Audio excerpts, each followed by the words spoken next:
Good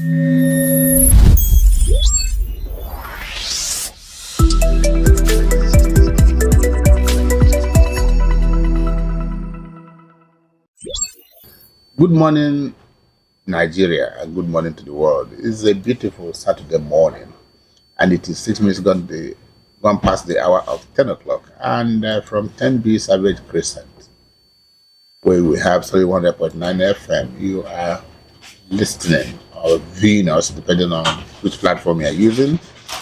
And of course, I love Saturdays. One, because it is 1 week, one day that I'm so busy. Okay?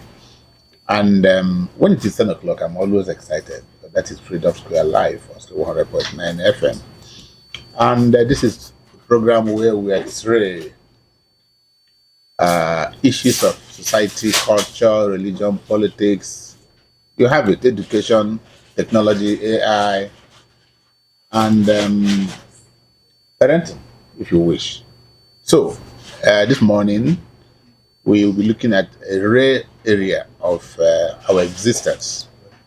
And so yesterday at a very beautiful venue in Enugu, all the publishers in the Southeast came together and we spent quite some time. Southeast, from Umuahia, from Onitsha, from Anambra, everywhere.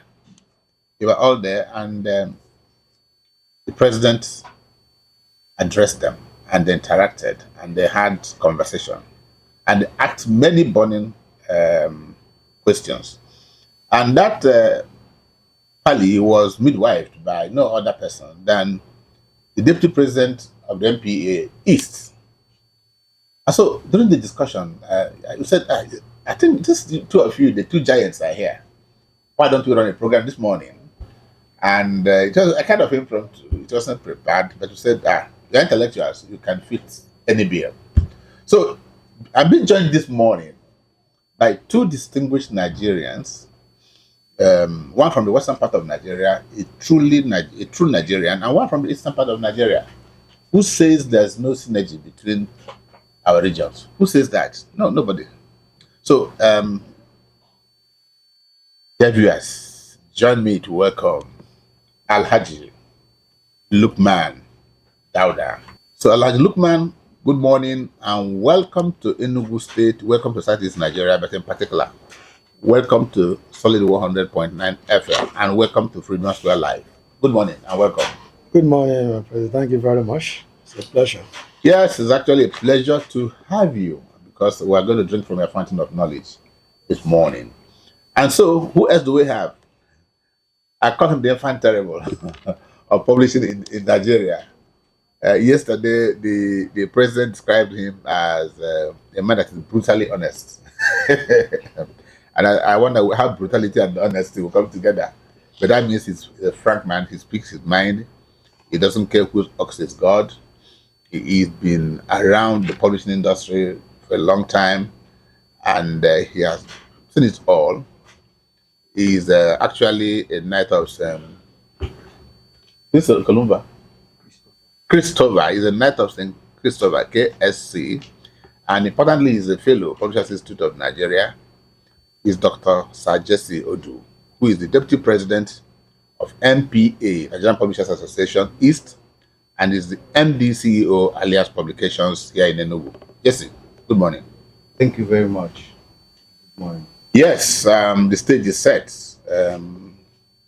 for us to start our conversation, our discourse. So where do I start? Mr. President, of course, just a couple of days ago, if not months, okay, only 2 months ago, in a ceremony in the Bible, MPA marked his 60th birthday. That's a long one. If it was a civil servant, he would have retired. He would have retired. So the question I would asking you is, how would you describe the overall health of the Nigerian publishing industry since inception in 1965? How healthy is the publishing industry? Well, thank you very much. wouldn't know which nomenclature to give to you now, but let me call you my usual accolade of my president. I'm an anchor on this side. He handed over to me, and I've continued to call him my president. So he's the moderator of this particular session, but pardon me, whichever way or whichever name I call you. It's okay. Yes.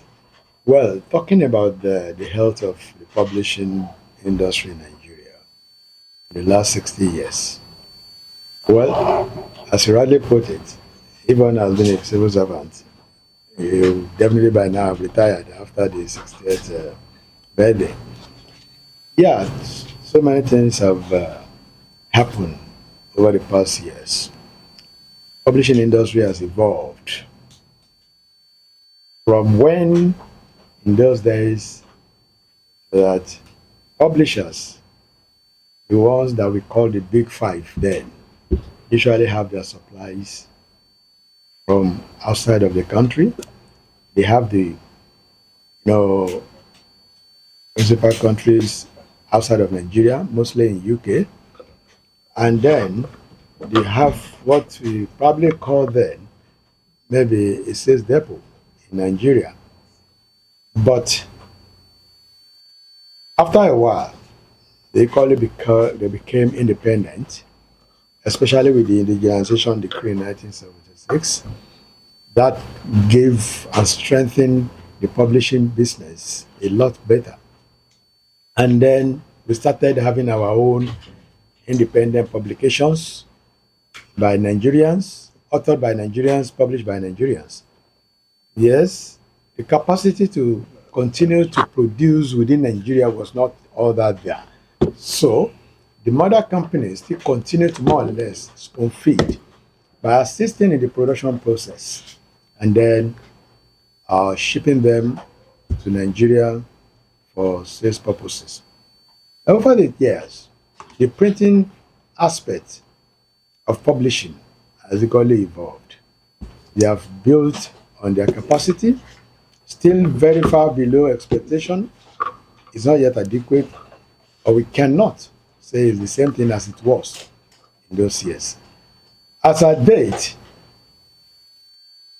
so many things have come into play in publishing industry. Technology has come in, especially now with the artificial intelligence. So many things are happening. But I'm happy to say that our members are rising up to the challenge. Everybody is doing everything possible to embrace AI in a way that will not take over the duties of human beings, but in a way that will enhance the performance of the productivity of human beings. No doubt, when technology comes into play, some jobs may have to be discontinued with. In essence, some will have to probably lose their jobs. But if you have equally developed yourself as a staff, or the company has succeeded in sponsoring your development, you will continue to be relevant. So largely, everything is being done to ensure that there's no job loss, because AI cannot do everything. It can only strengthen what the human beings are doing. So far, so good. There are challenges, no doubt, but I can say with all due respect and responsibility that we are up to the task and things are really happening for better. Okay, things are happening for better. That's a panoramic view of the publishing industry in Nigeria. That's Jesse. I'll come to you and I'll be more specific. So, President, give a national outlook. So, Southeast Nigeria, Southeast region, that's where you should pretend. That's where you are. You say you are their chief servants. So, how healthy? Growing up, there was this popular thing on the market literature. Veronica, my daughter, those. You didn't read those pamphlets from Onisha, then you never started. How to write love letters and they win a lady's heart. There are all manner of things you will find in Onisha market literature. and there were bookshops everywhere. You could buy books, and so how healthy, in particular, is the public book publishing industry in the southeast part of Nigeria, the eastern region, where you are the chief servants? Thank you very much, moderator. Uh, Frankly speaking, I would say that publishing in the former Eastern region hasn't been very, very healthy, hasn't been very fine. There have been a lot of problems facing the publishing industry. Like the Onitsha market literature we talked about. That one is almost first out by pirates. I know in those days, one author or publisher from Edo State used to publish most of those literatures. How to write love letter, all those things. The kind of things that caught the fancy of secondary school students then. Those ones, I can say, have been phased out. They are no longer there. The normal Onitsha trader glories himself in taking publishers' works and going abroad to replicate them, coming here to sell, shortchanging publishers of revenue, market, denying government of revenue in terms of tax, denying our people of employment opportunities. And here in Nigeria, the system is not very friendly with the publishing industry. In fact, with every industry. We don't have power supply. It is not enough, and it is not steady. The little you have is very expensive. These things make publishing within this sphere I supervise very unattractive and very difficult. Okay. But in spite of the difficulty, the power is not limited to publishers alone and printers. It's something that you find virtually that is affecting every industry. The most now. When the raid beats everybody who has gone to the market, the raid is not targeted to any particular person. So it's for everybody. But let's look at one of the things people complain about is the cost of the book. And with reports of inflation affecting production, virtually in everything, including the book publishing, Mr. President, what is the current average cost increase for publishing a standard textbook in Nigeria? It varies, but at least let's have an idea. And how has the fluctuation of the naira against the dollar affected the cost of imported raw materials like paper, ink, and place, thereby impacting on the production costs? Because that is what's key. If you produce a book, I give a perfect example of myself. There's one book I had, actually, a lot of schools wanted the book when it was selling for 800 naira. And so when they needed to restock, and I wanted to reproduce the book, I discovered that with 2,000 naira, I cannot produce the work. So when I told them that the book was selling in less than 3,000 naira, they said, wow, from 800? I said, because that was the one we did several years ago. So, Mr. President, how has this affected the price of a basic textbook? Yes, thank you, my President.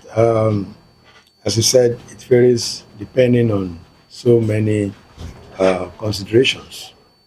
In book publishing or book production, there are basic ingredients that determine the cost of producing the book.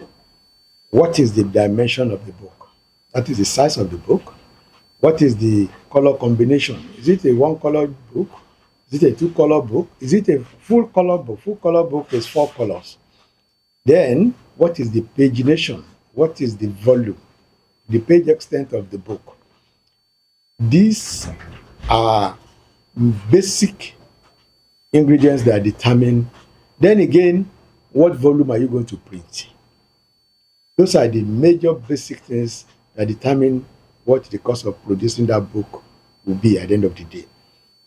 Let's assume that a book that was previously sold for 1,000 naira before the naira challenge, that is the exchange rate issue. That kind of a book that was being sold for 1,000 naira, just like the example that you gave, may probably have gone up to, an average of 2,500 to 3,000 naira. Unfortunately, people do not see that publishers are making a lot of sacrifice. If publishers want to price their books appropriately, just like other industries, like, let me say, people in the area of merchandising, or even the network providers, and people in that regard, the new price of 1,000 naira book before will probably be about 5,000 naira because of the inflation, the exchange rate. But there's this commitment, there's this emotional attachment to educational development within publishers that constrain them to want to charge the appropriate price. They see it as giving back to the society. So they sacrifice their own profitability for access to books. So that's why I mentioned that maybe a book that was worth 1,000 naira before, now will probably be going for about 5,000, but publishers will not be able to want to give that. They will probably price it as about 2,500 to 3,000, just to make sure that it's still very affordable. Unfortunately, these people that the publishers are sacrificing their own profitability for are not appreciating that sacrifice.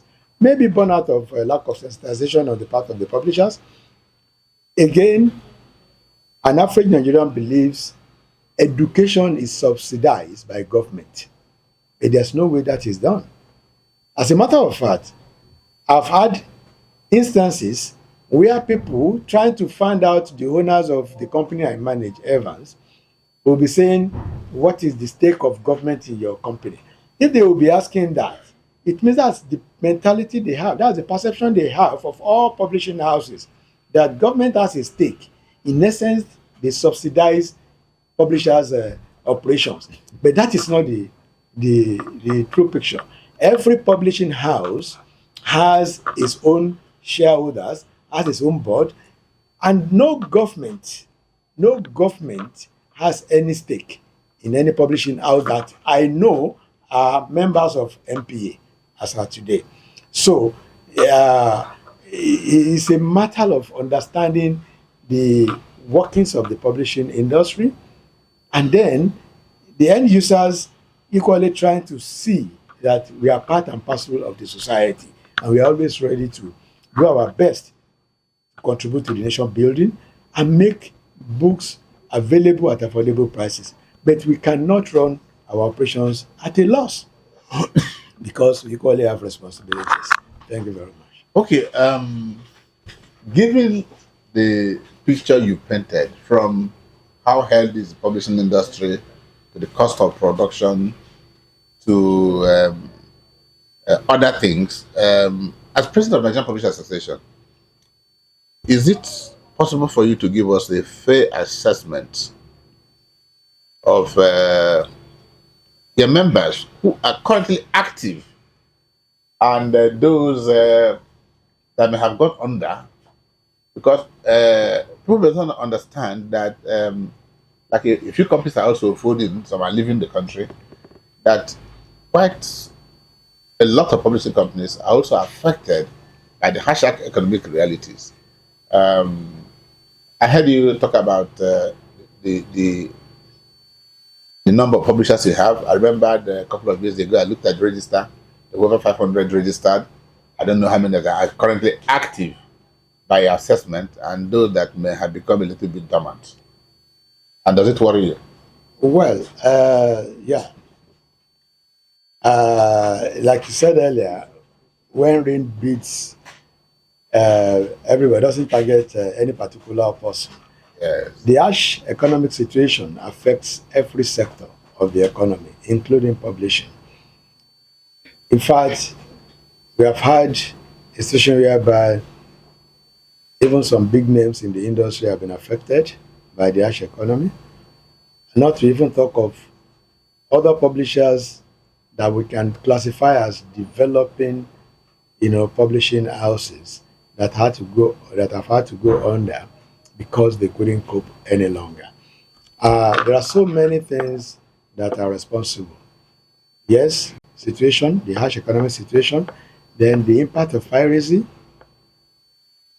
which is very, very germane in the existence and sustenance of publishing business.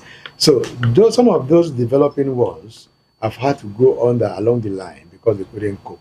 As at now, I can say that from our register, the active ones again may not be more than about 30% of the original figure. Yes. That's serious. But you see, there's this saying that the hen is actually sweating, but the feathers will not allow you to know. And that is the real picture of publishing business in Nigeria now. Things are, really affecting us. Unfortunately, the people that the publishers are sacrificing for, including government, do not appreciate those sacrifices. We'll come to government publishers relationship. They don't appreciate those sacrifices. But things are really, really, in terms of operation, not all that favorable. Okay, thank you. Sir Jesse, yesterday, I don't know whether you heard so, when Mr. President called you the czar of the anti-piracy. I know a czar comes from the Russian emperors and empires and all that. So piracy, you have touched it a bit, but we just want to go into it now. Piracy is rightly or wrongly estimated to have taken up over 80% of the market.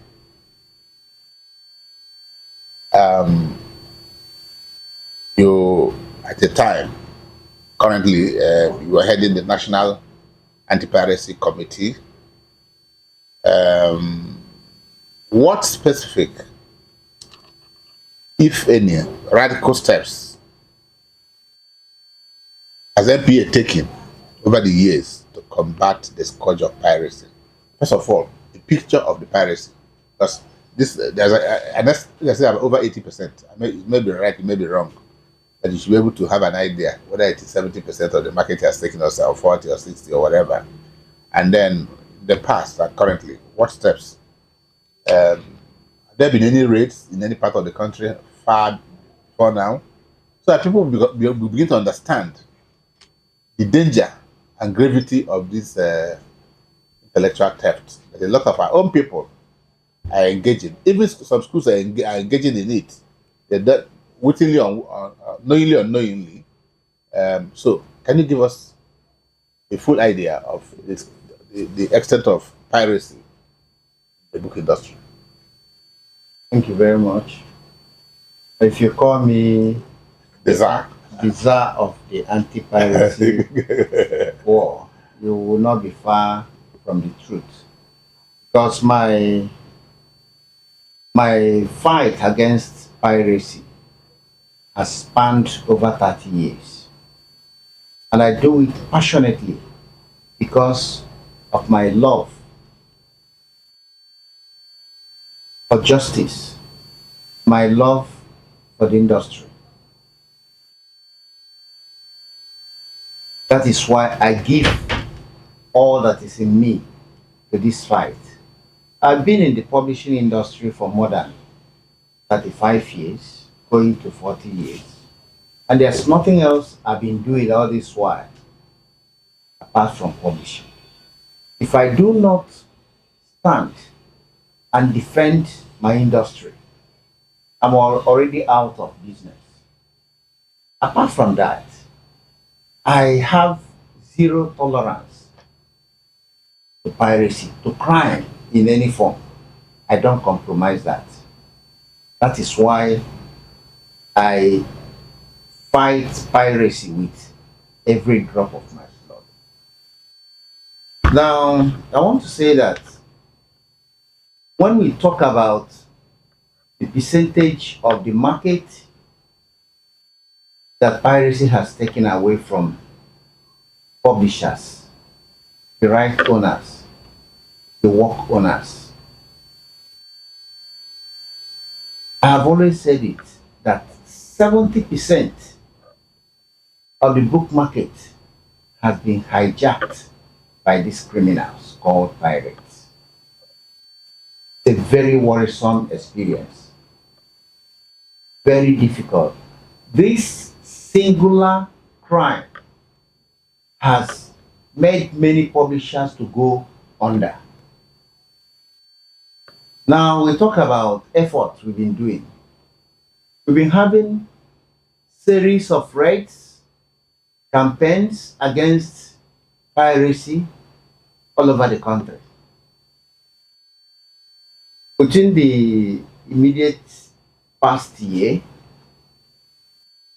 I can tell you that there were raids by NPA in collaboration with NCC, Nigerian Copyright Commission, in almost all the regions and major book markets in the country. Very serious seizures were made, and most of the perpetrators of this crime are being prosecuted. But the good thing is that the revised Copyright Act has tried to tighten this thing up with these criminals. It is no longer business as usual with them. So the government, if it continues to be serious in this fight, in collaboration with NPA, within the nearest future, this thing will be highly minimized in our system. And I will equally want to say here that we have bad eggs everywhere, even within the Copyright Commission. We've had instances of some very senior officers who collaborate with pirates. But the good thing is that when this issue was reported to the commission and due intelligence was taken and those people were found culpable, they were quietly retired. So with this tempo going, I think we win the war. But we need government assistance in this war, because it is not just one arm of the security that will be doing this. You see, the customs are involved. The police are involved. At times, the military, the Navy, the Air Force. They're all involved. If we get to enlighten the general public on the danger, the menace of piracy, and people understand it, even parents, they will understand that this is a war that should be fought collaboratively and not just left for publishers. If we look at it from another angle, if there is no collaborative effort in this fight, it will kill the interest of authors to write and kill the publishing industry from publishing. And at the long run, the whole country will be the losers. Okay. A country is actually a country's progress is determined by the quality of education, available to its citizens. But before I talk about government policies, let me get back to Mr. President and say whether he can throw more light on how the association has in the past collaborated effectively with NCC to enforce anti-piracy framework. What has been the cooperation of the customs? Because of course, pirated works enter through our ports. But first of all, for the interest of those who are listening, who do you call a pirate? I want the ordinary person listening to understand who a pirate is. Because we're talking piracy, they don't understand. They think, who is a pirate? How do you identify one? I called them intellectual armed robbers. I call them armed robbers. I call them all manner of names. But who is a pirate, actually? Well, a pirate is someone that makes use of somebody else's initiative without authorization. That is, without the permission of the original owner of such, creative work. Even when you photocopy somebody's creative work, a book, you are a pirate, especially without his permission. I want those listening to us to understand this. It's a common thing. Yes. This is my people are looking at me. I don't know how many of them pirate to copy the books when they were in school. Somebody's book. Let's take, for instance, a very common title here in the East. Let's take the work of our legend, poet, late Chinua Achebe. His books are still very much around. And you take, let's say things fall apart, and you carry the book to a business center, you do photocopy. You are a pirate. Because you are doing... You don't pirate before? No. Because you are doing those photocopies without the permission or authority of the owner of the books. Not to even talk of you taking the whole book to a printer, either locally or internationally, to print the book for you without the permission of the copyright owner. That is either the author or the publisher that was already given the authority by the author to publish the book. So you are a pirate. Just before you go for that, Peter, you now understand when we start working on grammar. Grammar. Yeah, we had copyright permission. Okay. And suddenly they withdrew it. Okay. But then the book had become acceptable everywhere. Okay. People were asking. In fact, it was our bestseller. People were asking us to do. Peter was really surprised that I said we can't print anymore Yes. because the person had withdrawn the terms. The 5 years had elapsed. At the labs. And it didn't renew. So that is the end. If I had gone ahead to do it further, we would have been qualified as a very professional pirate. Yeah, and then that could lead to serious legal implication. So that is who a pirate is, and that thing is very, very common in our society now. That people just carry people's book, creative work, to printers, to either locally here or in foreign countries and ship back to the country if they have gone foreign and start selling to the open market without the authorization of the corporate owners. That is who a pirate is. Then talking about our efforts as an association, the MPA has had a very solid collaboration with the Nigeria Copyright Commission in the fight against pirates. We definitely need this collaboration because one, NCC is the agency empowered by law, to prosecute. If an individual publisher goes out for raid, you can only do that successfully with the collaboration of the security agency, but you can't prosecute anybody because you don't have that right. Even the police doesn't have that right unless it is the NCC that initiates the prosecution.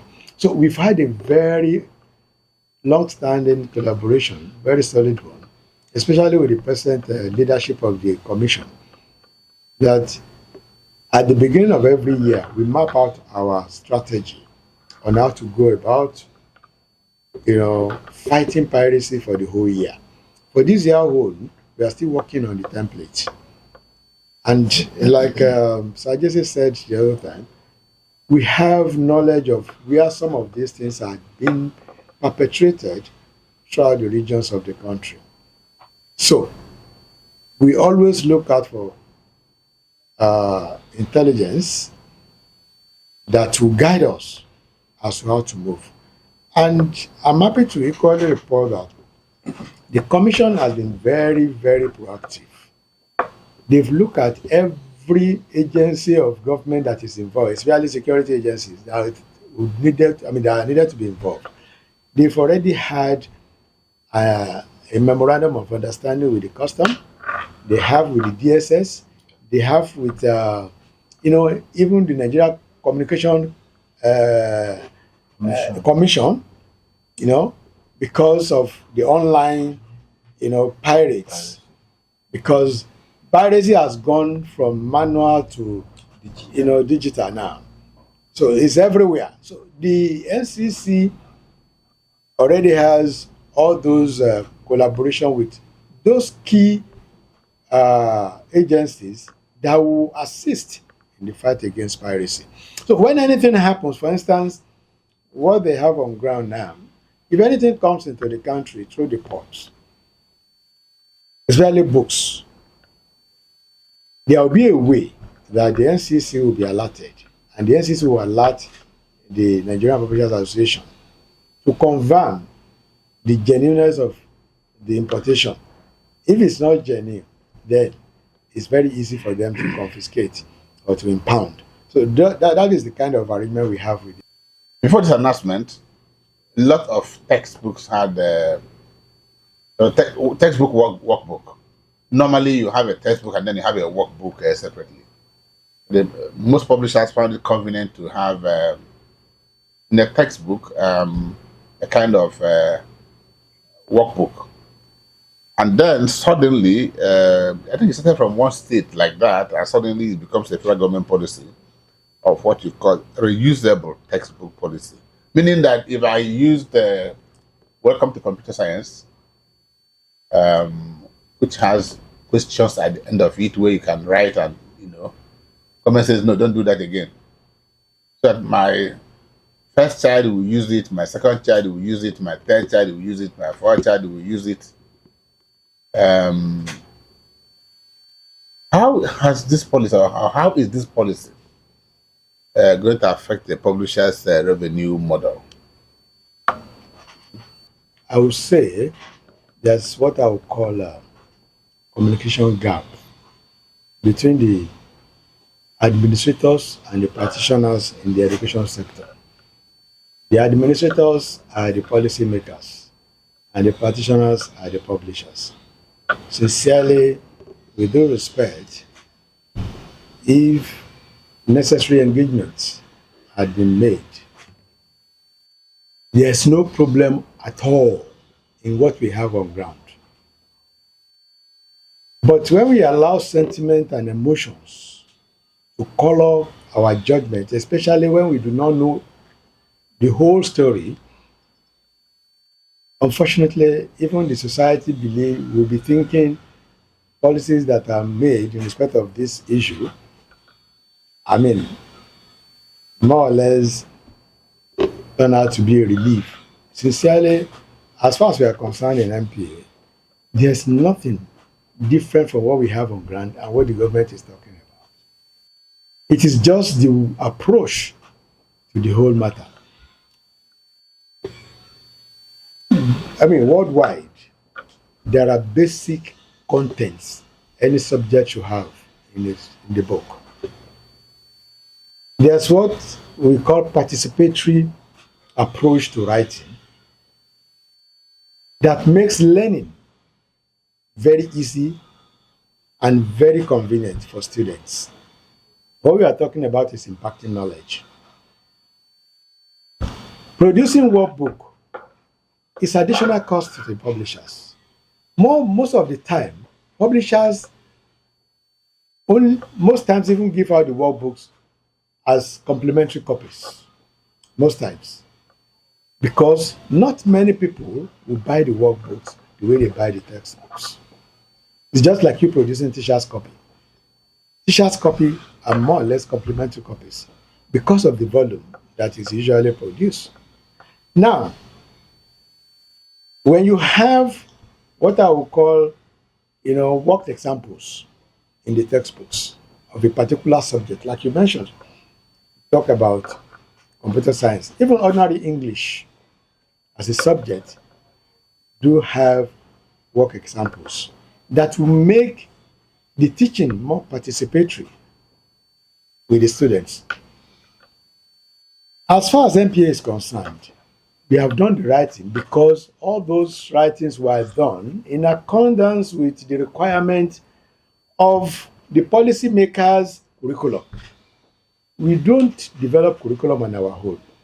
The curriculums are developed, the curricula is developed by the Nigeria Regional Research and Development Council, established by government as an agency in the Federal Ministry of Education. So we develop our materials, our learning materials, based on the requirement of the curriculum. And these books are usually passed back after development for approval with NRDC to ensure that it conform with what the curriculum requires.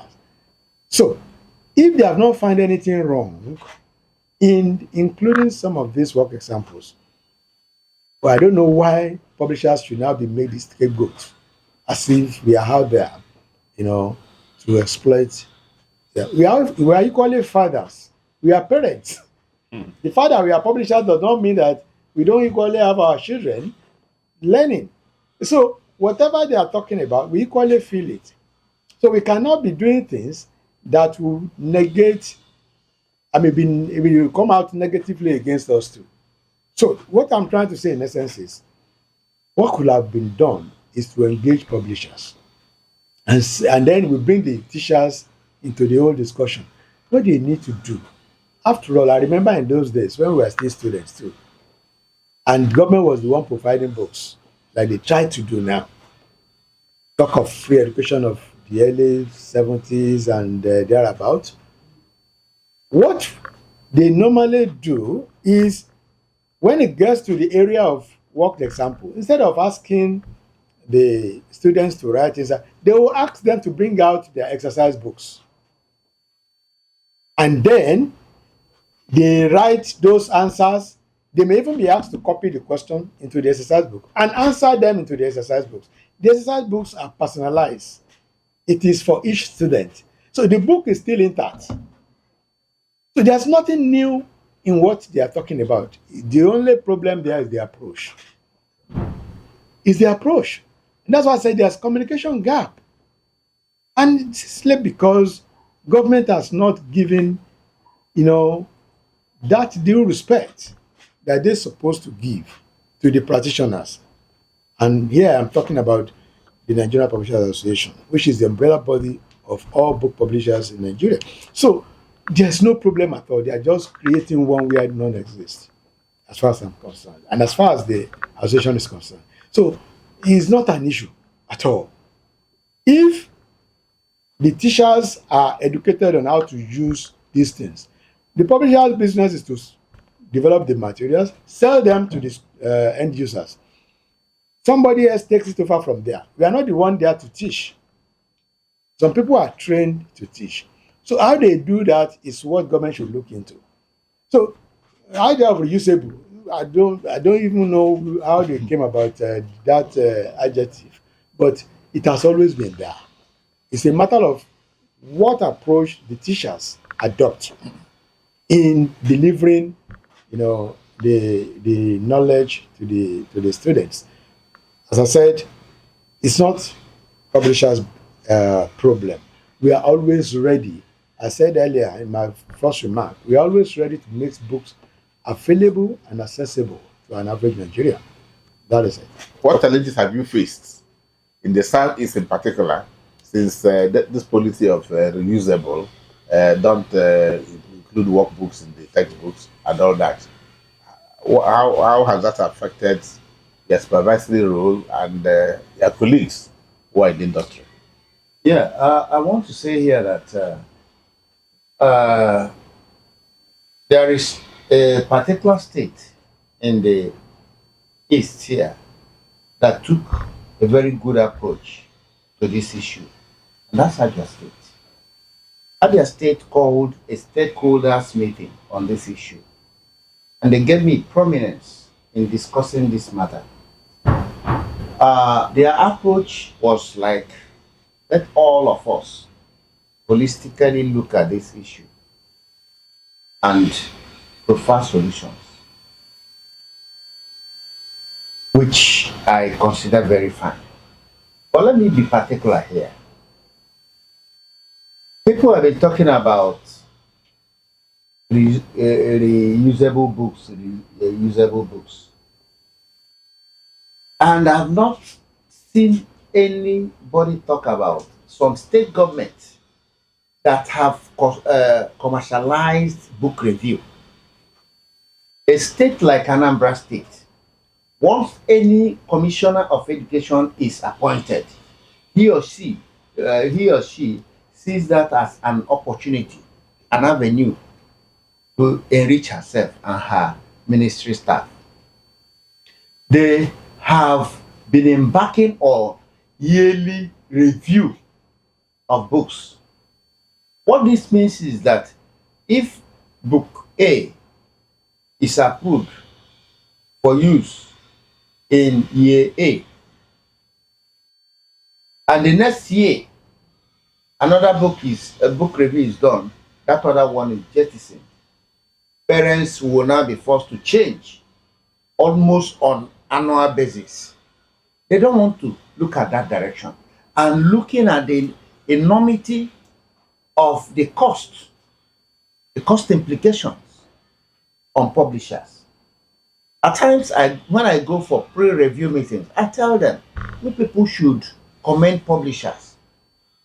For publishers to submit a minimum of 6 copies of each book to be reviewed, which within some category of publishers, the thing runs into many millions.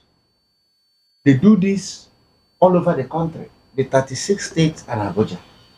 Look at the cost implication. After that, the government does not patronize the publishers.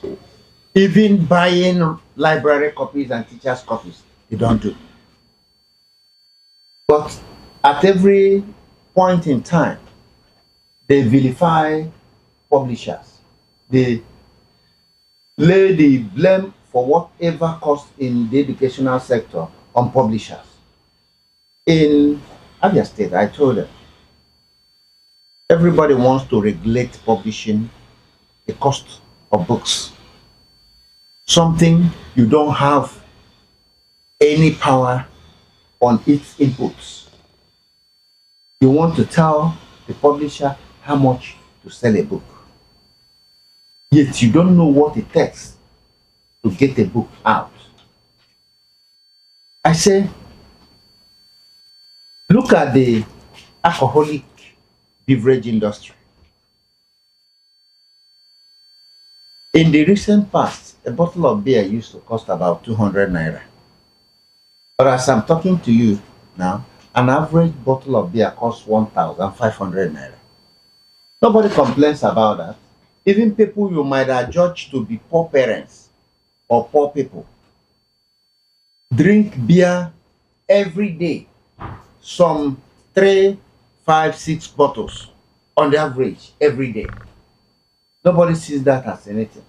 But that which makes the nation, that which is the driver of development in the country, books, that is where everybody's eye is. So what I want to say here is that there are more to what the government is talking about that meets the eye. And we should not be sentimental or deceitful here. Yes, when the government comes up with a program like that, people will say, yes, the government has come to their aid. That is being dubious about this issue. Before a publisher puts any price tag on any book, so many factors must have been taken into cognizance.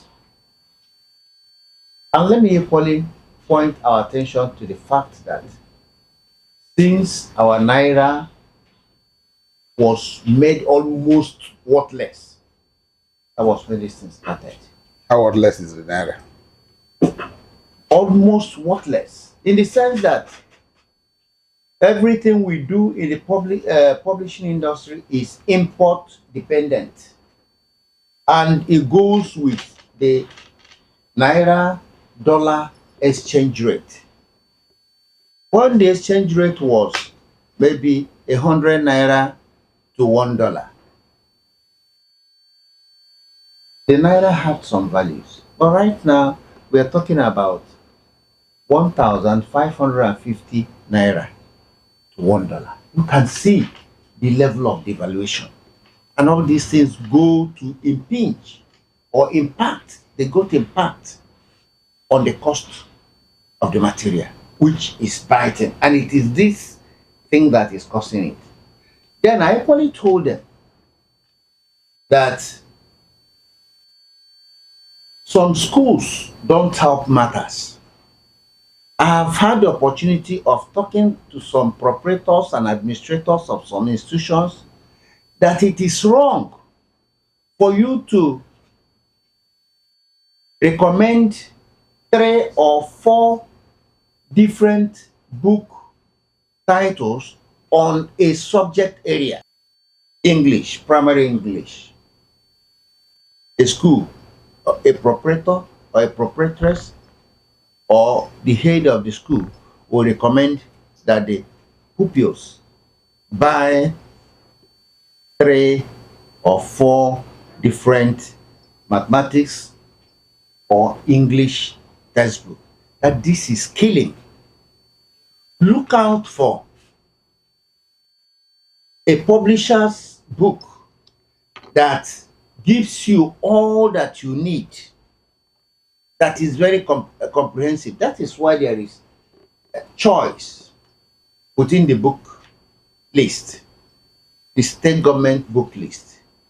You choose from the book list the one that gives you all you need in one book. Choose it. That will help parents to minimize the cost of books. And you equally see that in the 60s, 70s, and early 80s, when naira had real value, when naira was higher than the dollar, when naira was at par with the British pound, you see that the materials used then were of very high quality.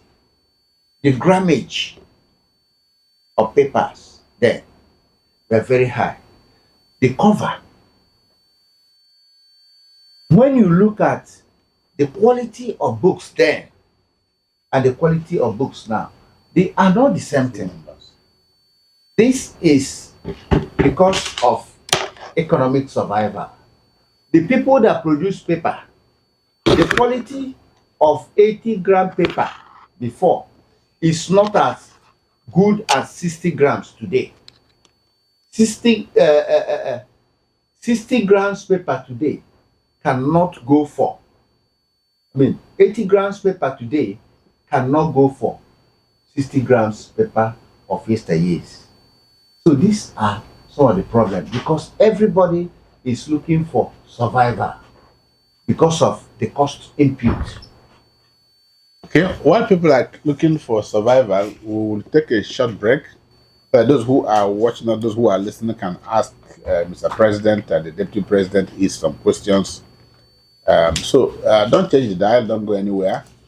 We'll take a short break, pay some bills, and in the next 2 minutes we'll be back. This is Freedom Square on 100.9 FM.